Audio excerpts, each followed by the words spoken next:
Guys हेर्नुस् पानी आएको अवस्था यस्तो छ। पानीतिर जम जम पानी परेर बिना सिजनको पानी आएको चाहिँ कस्तो ठाउँ हो यो।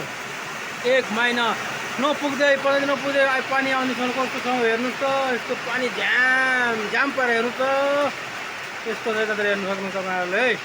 यता सक्नुहुन्छ मेरो किचन सक्नुहुन्छ। मेरो किचन यस्तो रहेको छ। त्यस्तो चाहिँ किचन हेर्नु सक्नुहुन्छ। ग्यासको अभावले गर्दा पनि ग्यास पनि अति मात्र त्यस्तो कि जितेपछि चाहिँ होटल बन्द भयो जस्तो लाग्छ मलाई हेर्दाखेरि। यता हेर्नुहोस् सामानहरू स्थिर सजाएर राखेको छु मैले। हेर्नु सक्नुहुन्छ त्यो तल्लो मल्लो गरेर हेर्नु सक्नुहुन्छ तपाईँहरूले। यस्तो नारियलको कपडाहरू है हेर्नु सक्नुहुन्छ है। त्यस्तो चाहिँ केटाहरू साथीहरूले कपडाहरू सुकाइरहनु भएको छ उहाँहरूले। त्यस्तो चाहिँ हेर्नु त्यस्तै त अवस्था हेर्नु सक्नुहुन्छ तपाईँहरूले। त्यतिर यो कागजहरू हो त्यो पाकेल गरेर दिनुको लागि चाहिँ हेर्नु सक्नुहुन्छ। मैले बनाएको साम्बार हेर्नु सक्नुहुन्छ। यो साम्बार त्यसरी भइरहेको छ मेरो साम्बार। त्यस्तो चाहिँ कस्तो चाहिँ कमेन्ट गरिदिनु होला है। साम्बार कस्तो रहेको छ कस्तो भएको छ भनेर हजुरहरूले हेर्नु सक्नुहुन्छ। पानी चाहिँ एकदम परिरहेको छ हेर्नु सक्नुहुन्छ। अहिले पानी चाहिँ सधैँ आइरहेको छ। हावा चलिरहेको छ हल्का हल्का। यसमा चाहिँ क्यामेरा राम्रोसँग क्याच नगरेको हो तपाईँहरूको।